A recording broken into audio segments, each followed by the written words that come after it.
Start for real this time, okay? So is the Boudoir Community Truly Inclusive? This was from last year, and we are going to start with, here we go. Who I am. I am Olesha Haskett. I am a creator of soft spaces for Black women and femmes to love their bodies as they are now. I have a very strong emphasis on body autonomy and pleasure being our birthright as Black women, which is something that a lot of my clients have a lot of struggles with. Facilitate in-person and virtual programming about radical self-care, sexual wellness, and rest for Black women and femmes.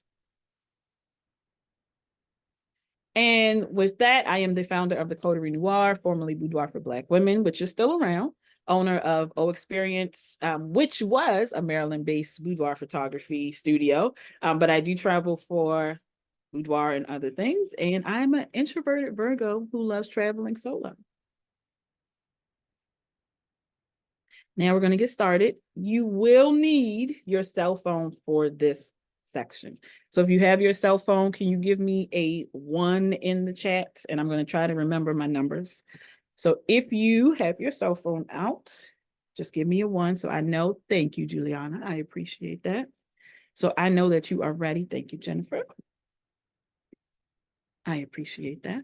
And if you are watching on your phone, don't worry about it. And what we're going to do is I want you to go to your business Instagram account. And there is a reason for this. So once you are at your business Instagram account, these are the things that I want you to look up. Thank you. I see you, love. I want you to look in your bio, and I want you to look for these words, these phrases. I empower all women or people. I help all women or all people. All women welcome or people, or if it's all bodies. So any one of these, if you have any one of these things in your bio, can you give me a 2 in the chat?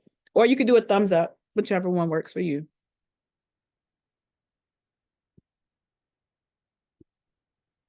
Do you have any one of these phrases or words or any variation of them in your bio on Instagram? Or it could be Facebook as well, because I know some people don't do Facebook. Don't do Instagram. And so they like to do Facebook instead.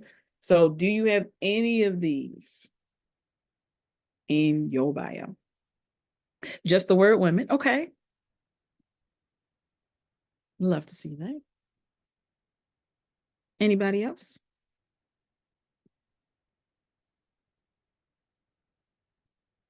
And let's go over why this is important. So I want to ask you 2 questions that come from that.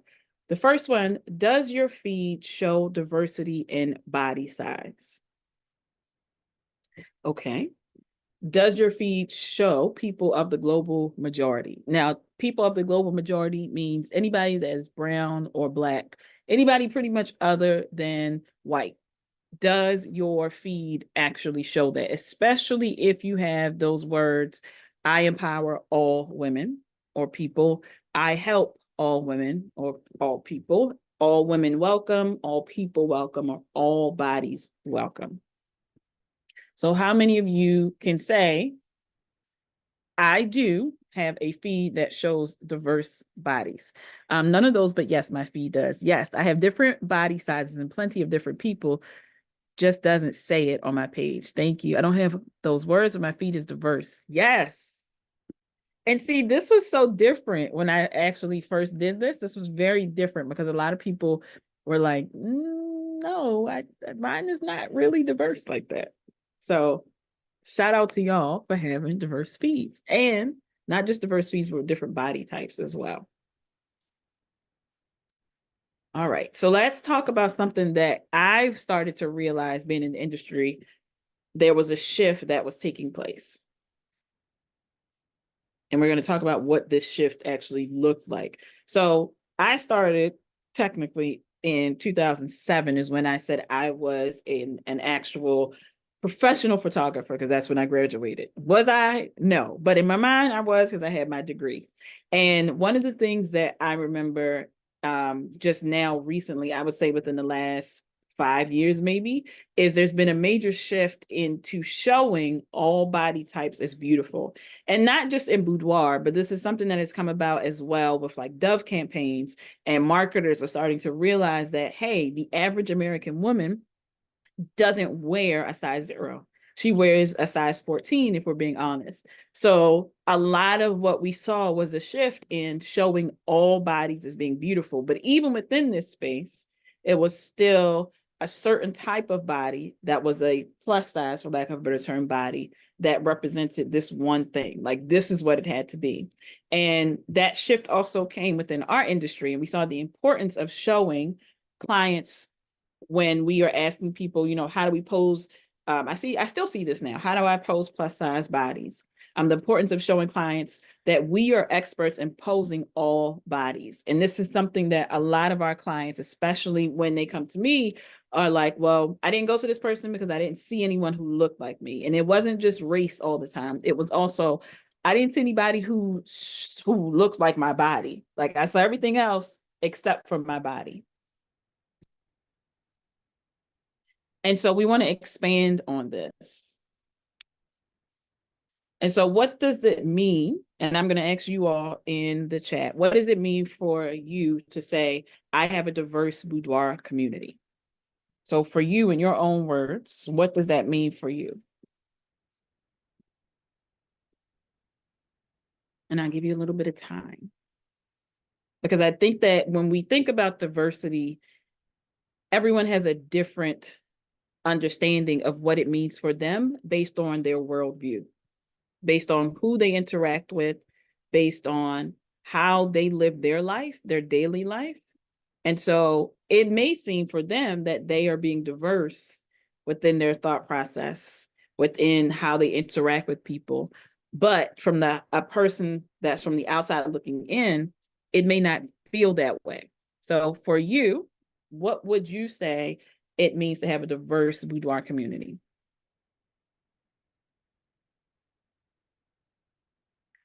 People that are different from each other and from me, and showing respect to each other. I agree. I want to include not just women, but people who are I forget, it was a little boy who was like the LGBTQ, the LGBTQ plus, as well as those with differing abilities, which is also a big one as well. When we talk about being able-bodied. So thank you for adding that in, because that is something that sometimes goes under the radar. The alphabet mafia, yes. So thank you for adding that in, because sometimes I even forget about that, like varying abilities when it comes to how people live their lives, which is definitely a part of having a diverse community. Showing different bodies, skin tones, abilities, orientation, yes, yes, and triple yes. I appreciate that. All right. And now we're going to move into the next thing. So this is why. So one of the questions that, oh, thank you, people who reflect everyday society. Exactly. Right. And one of the things that for me was so important, which is why Boudoir for Black Women has changed into the Coterie, even though we still have Boudoir for Black Women, was I realized that when Boudoir for Black Women started, it was a space to make sure that when clients were coming to me and people were coming to me who were Black women and saying, I want to get my pictures taken, I might not want to come all the way to you, especially if I'm in California, but is there a happy medium where I can find someone who's in my space who I can say is a Black photographer? So that's why Boudoir for Black Women came about. It was a space for Black women to get inspiration first, and also a space where Black boudoir photographers could be vetted. The main reason why I started it was because, one, yes, to get inspiration, but I also realized that when Black women are photographed, because of how we present to society, and not just society, but to the world as a whole, there is a myth that we are very hypersexualized, even from adolescence. And so when people are going to get their pictures taken and they want to be sexy, they want to show up like that, they're not sure how that person is going to react to them. And I can say that this is something that has happened to me when I've been photographed, but also when I've traveled as well, that people have a worldview of what Black women are and how they are represented in the media. And so when they go to spaces and places, they feel like they have to be a certain way for people to give them respect. So I wanted to make sure that the Black women that wanted to get boudoir, which is sometimes not a lot based on a lot of factors, but letting them understand that these people who you are coming to are professionals. So when you go, when you are there, when you are getting your work done, you know that you don't have to worry about, is this person going to say something to you that's derogatory? Are they going to try to think of you as a prostitute or something like that? And I'm speaking from experience, especially like I said, with traveling. Absolutely agree. We need more showing of us as sensual and not just over sexualized. Exactly. You summed it up perfectly. And a supportive community for Black boudoir photographers to learn from culturally competent educators in an environment where code switching isn't necessary. And I know if you don't know what code switching is when people have to show up to make sure that the people they're talking to who don't look like them are comfortable. So that means we have to talk in a way where they feel like, okay, I know what they're saying, and don't feel like they have to speak in a way that maybe they were talking at home. The way I speak to you right now is different than the way I speak to, but I'm talking to my sisters or family members, and what we would call what do they call it now? AAVE. I call it Ebonics, but it's African American Vernacular English. And how that is something that I would not be able to speak to most people in a space where I am presenting, because they would think that it is not articulate enough. So when we code switch, we're trying to make other people comfortable with our language instead of us being comfortable in who we are as people. So that is something that comes up quite often. And I didn't want that to be a hindrance when people were coming to learn. I think that's always, when you're coming to learn, you should be as comfortable as possible. So that way, when you're talking to your audience, they get you. They understand that you're being authentic and not just trying to give them something and saying, this is who I want you to see, but that's not who I truly am. And if you have questions about that, please feel free to put that in the chat. And then the Coterie Noir is an inclusive community for boudoir photographers to engaging meaningful dialogue while learning from industry leaders and experts, again, culturally competent industry leaders and experts. We encourage creativity and prioritize collaboration over competition with radical self-care added in. And radical self-care to me, and how I project that out, is that if my community is not well, then I am not well, and vice versa. So that's what radical self-care is. And I did a class with the Boudoir Salon about collaboration over competition. So if you all are interested, I can do that class again later on. And we're going to get real. So the objectives of what we're going to talk about today is discussion of practical ways to address the diversity challenge in our community to make it a better place regardless of race, age, culture, gender, and abilities. I'm going to be giving you 4 pillars that are actionable steps to add more meaningful diversity in our businesses. And all the pictures you see, I've actually taken. So pillar number 1 is always, this is something that you cannot half-ass. You have to put your whole ass into this work.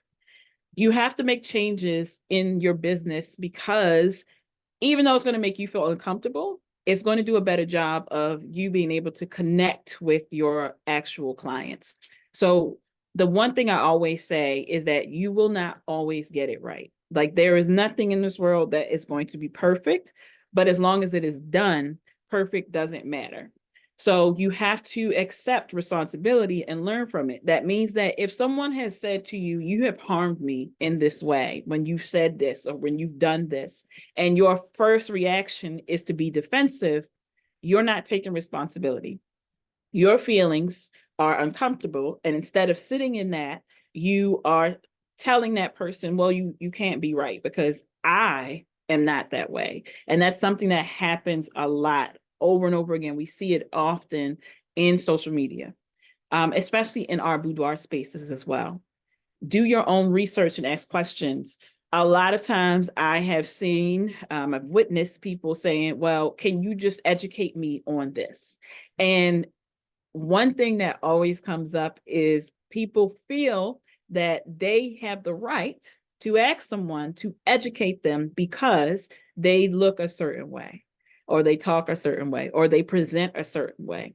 And I always say to people, there are people who do this work, who get paid to do this work, who are fine with doing this work. And instead of asking people who maybe you've said something to them and they've checked you on it, instead of asking them to be your teacher, go out and find these people. There are people who actually have done this work. They can show you the research. They can tell you why these things matter. And instead of asking someone who hasn't done that, but is just someone who has a lived experience, go to the resources that are available to you. And do not get upset when someone's like, Google it, right? That's something that always comes up. Just Google it.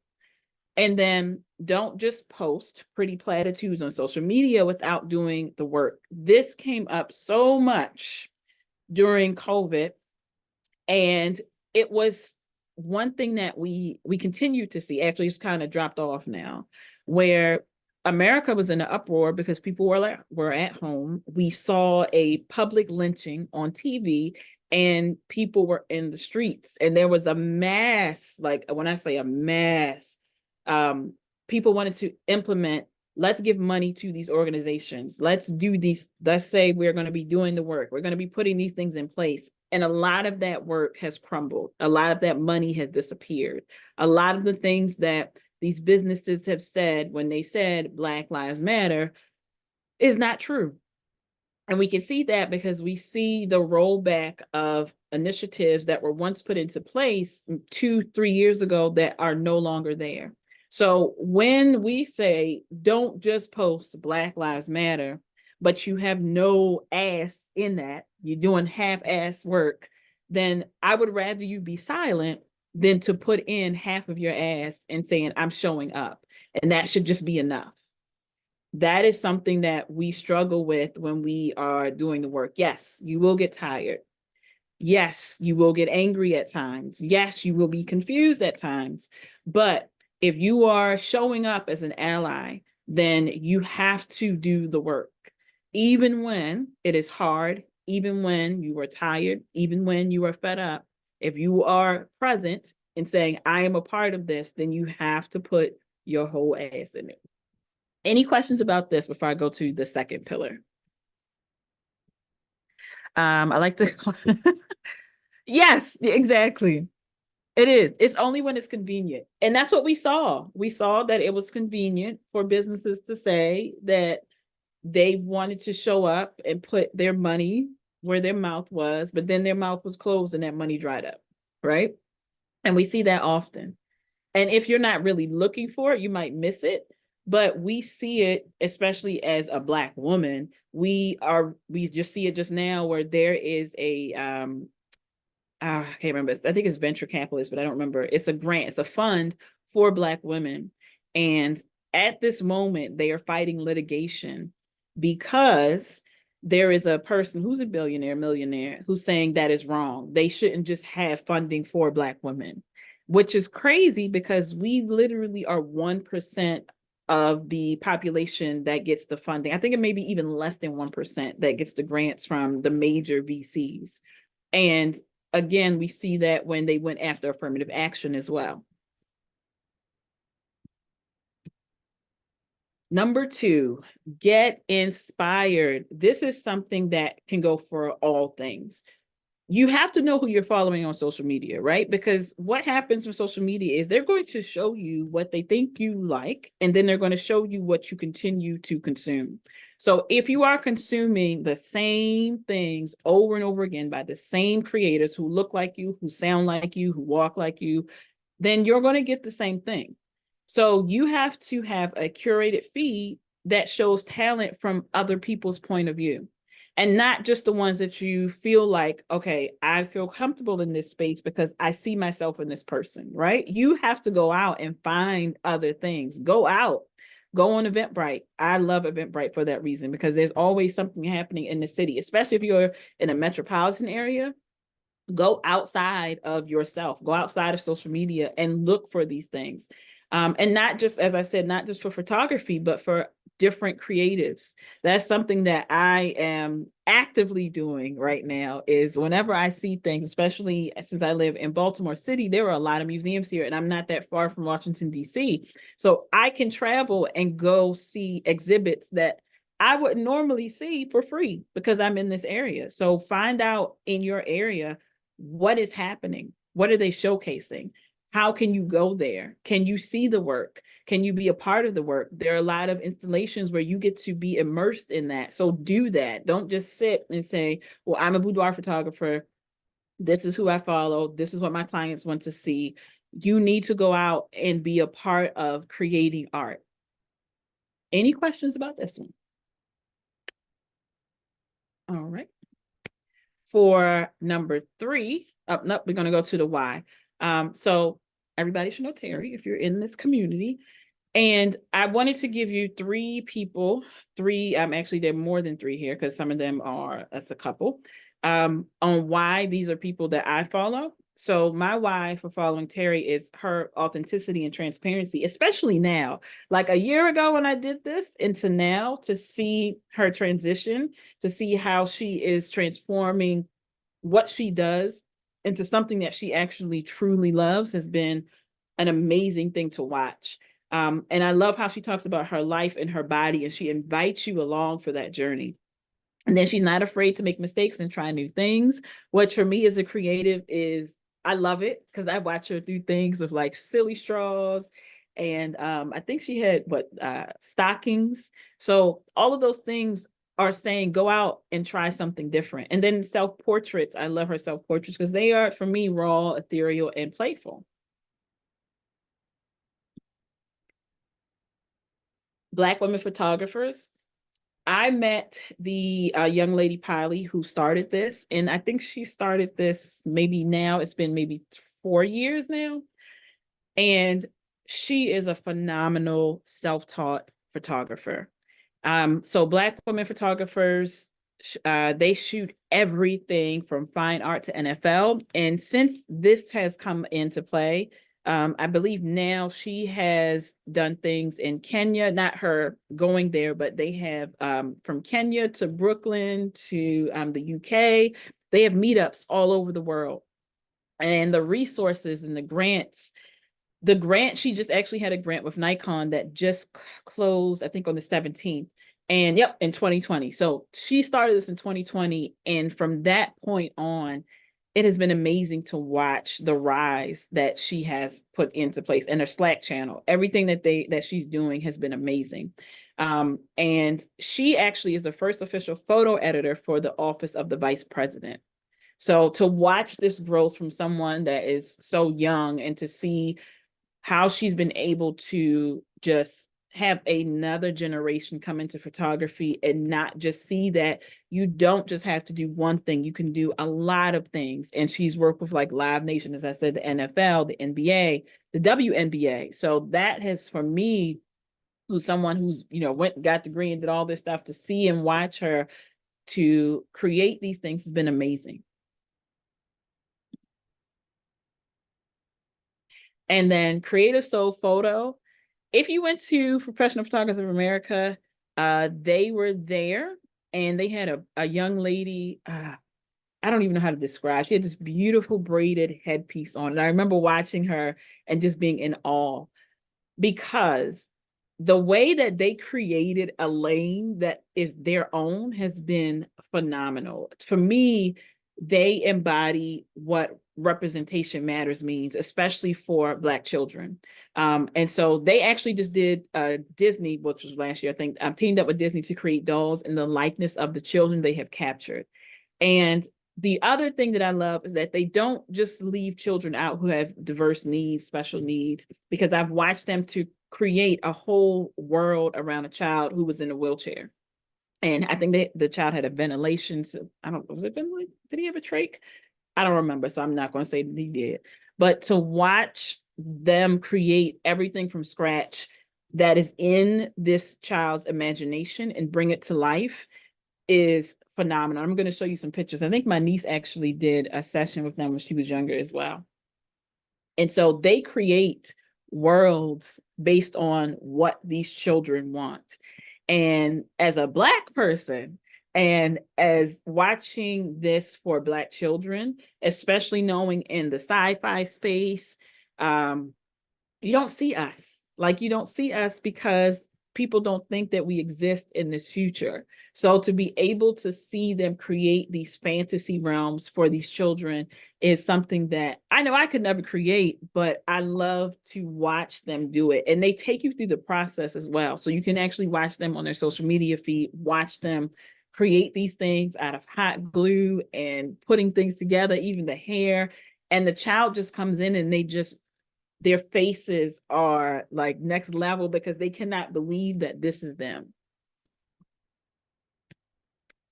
And then number 3, foundation. I always say that you have to know your why, especially when you're doing this work. Because as I said, you will go through a moment where you feel fatigue because it's like, does this really matter? Am I making an impact? Is it important? And so you have to understand for yourself, why is it important to you? Because I can talk all day about why diversity and inclusion is important. But if you don't feel like you are a part of this meaningful story, this relationship, it doesn't matter. So I always say, when you are trying to get into the space of expanding how you interact with anyone of the global majority, you have to start with networking, creating meaningful relationships. So networking to me is always, how can I bring value to that other person? What am I able to do? Who am I able to connect them with to show them that I see value in you? So I want to connect you to people that I know. And I do this all the time. And then also joining in with others who are committed to change. When I was in Kentucky, I had a person say, you know, I live in a predominantly white town and there are a lot of conservative people in this town. So I don't know what this will look like for me if I'm saying that I want to create space to say, you can come to me because I'm an ally. And so it was, well, why do you want to do that?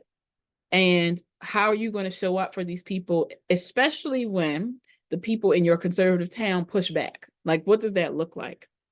So creating those relationships is a major point of saying, I see you as you are, and I'm going to create space for you. And then again, showing others that you can come to me and I am going to say, tell me your story. Tell me why you need me. What can I do for you? Instead of putting yourself in the director's chair. And then these are some amazing change makers right now. Of course, we talked about Terry. Dr. Tamaya Colvin is always a change maker as well. And she has the photo cookout. I believe it's in October. Phenomenal way to get into a space where you are seeing photographers of color. And when we call it a photo cookout, it is definitely a cookout. 2 years ago, I think 2-3 years ago, we all went to, we were in Orlando at Margaritaville, and we went to Disneyland. I believe it's Disneyland out there. I haven't been for forever. And we all wore t-shirts that said, "Hey, cousin" on it. And you couldn't tell us that we were not cousins. And so everywhere we walked, we would yell out, "Hey, cousin," and you would just hear people just didn't matter where they were say, "Hey, cousin." So people were asking us like, "Are y'all all related?" And we were like, "Yeah, that's my cousin." I might not have met this person until 2 days ago, but that person was my cousin because she created a community where we could show up as ourselves.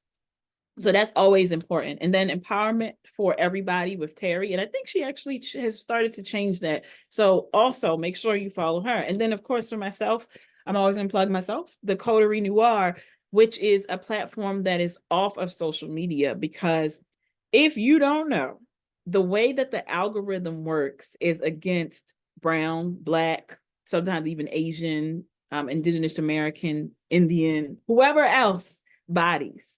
And we know this, and this is well documented, because there is bias in the algorithm. And so the reason why I decided to create the Coterie off of social media is because you can't have conversations that are real conversations without the algorithm taking you to say that you are giving hate speech. And this has happened to me when I've just said something that was a fact to say to someone else who was saying something incorrectly. And I was dinged for that and had to go into Facebook jail.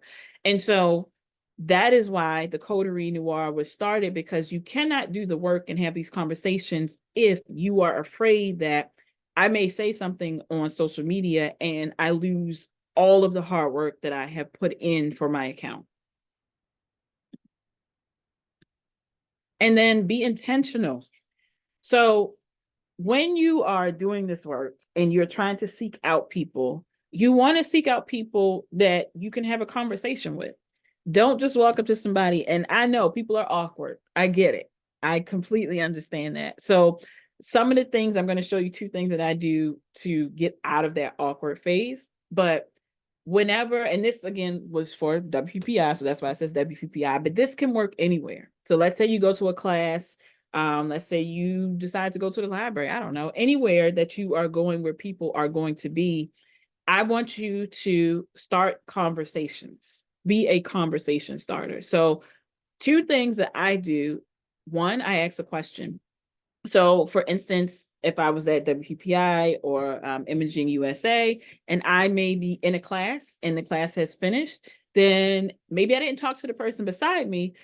I'm getting up and I'm saying, hey, what did you like about this class? What resonated with you? What had the most impact for you? So having those questions ready, and it can just be an open-ended question. I never do a yes or no question. It's always an open-ended question, because I want that person to talk so I can hear if maybe there's something that also I hear that they've said that makes sense to me. And I can say, yeah, I felt the same way when they said X, Y, and Z. The other thing that always works without fail, 10 out of 10, is to give a compliment. People do not get enough compliments, genuine compliments. Let me say that. Genuine compliments. And by genuine compliments, I mean, for me, what I do is when I was, before COVID is still here, but before it shut down, Google had a Google headquarters in Washington, D.C. And so every month, I think it was, they would have events there, free events. And it was for Google, what is it called? Google Coaches. And if you don't know about Google Coaches, Digital Coaches, excuse me, is a program where they have Latinx and Black business owners in marketing, in all types of fields, giving information for free. So you can follow them online on, I think they have a program coming up this week on February 22nd. They're having a full day of programming, and it's free, all free. But when I would go to those events, because in DC, since it was in DC, which was used to be Chocolate City, there are a lot of Black women entrepreneurs in that space. So I would always give a compliment to someone to start a conversation. And that allowed me, one, to make that person feel good in the moment, right? Or it could be after that, they probably went home, thought about it, I hope. But also it allowed me to have a conversation about something that they had on or something that they did. And then I was able to follow up with them after. A lot of times we can start conversations, but we forget that there needs to be a follow-up. So yes, you start a conversation with this person, you make a connection, you share business cards, but then that's where the conversation stops. So if you want to be intentional on seeking out people who you would like to know and you're out and about, you have to do follow-up.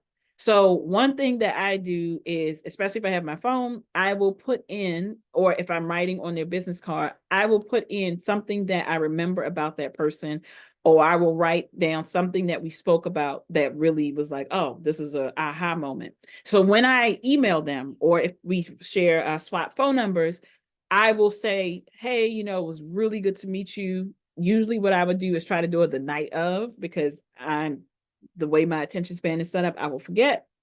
So I would send them a message the night of and say, it was really amazing or really nice to meet you. I love that we had a conversation about X, Y, and Z, or I love your brooch that you had with that amazing jacket on. And I would love if we can connect, some other time, or I'll see you at the next event. It doesn't matter, but you are putting your foot forward to have that conversation. Now, if they don't follow up, it's okay, but the ball is in their court. So that's something that when you are starting this process, you have to be intentional with having conversations. And a part of that is getting to know that person, forming bonds, forming friendships. Any questions about this?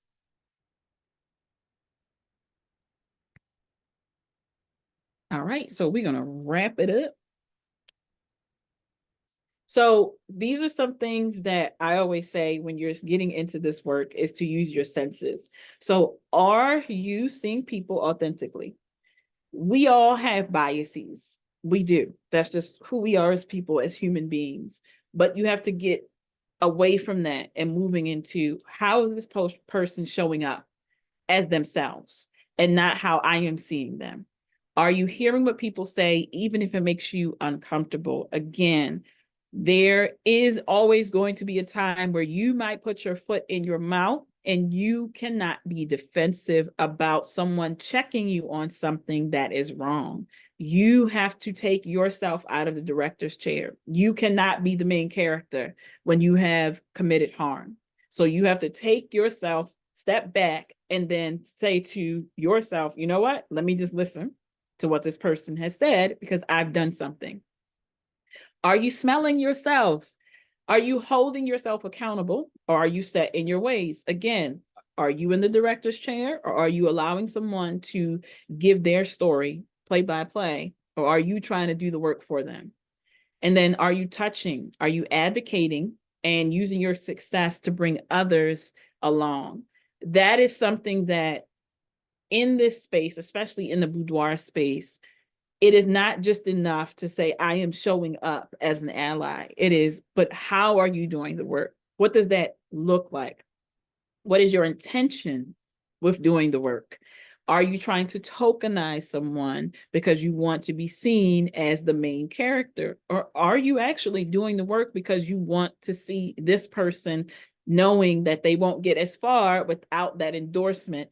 Are you doing the work to give them that endorsement and then following up, helping them, being a part of their team to make sure that they get what they need in the timely fashion that they need it? Or are you a person that's going to be that impediment to be like, I am taking you so far, but don't forget about what I did for you because I'm the one that got you there, which sometimes happens quite often when people, again, are uncomfortable when being checked.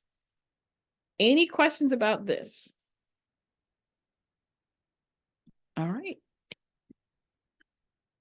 If you have your phone out, I'd appreciate, one, I always like to make sure that I'm getting feedback because I want to make sure that I'm doing my due diligence to give you what you need. So if you would just click on that with your QR code. But any questions, because this is going to be a quick talk. Any questions or anything you want clarity on that I've said that you're like, okay, wait a minute, can you go back and just give any information on what you had there? And feel free to unmute yourself if you need to. And I'm gonna stop my recording.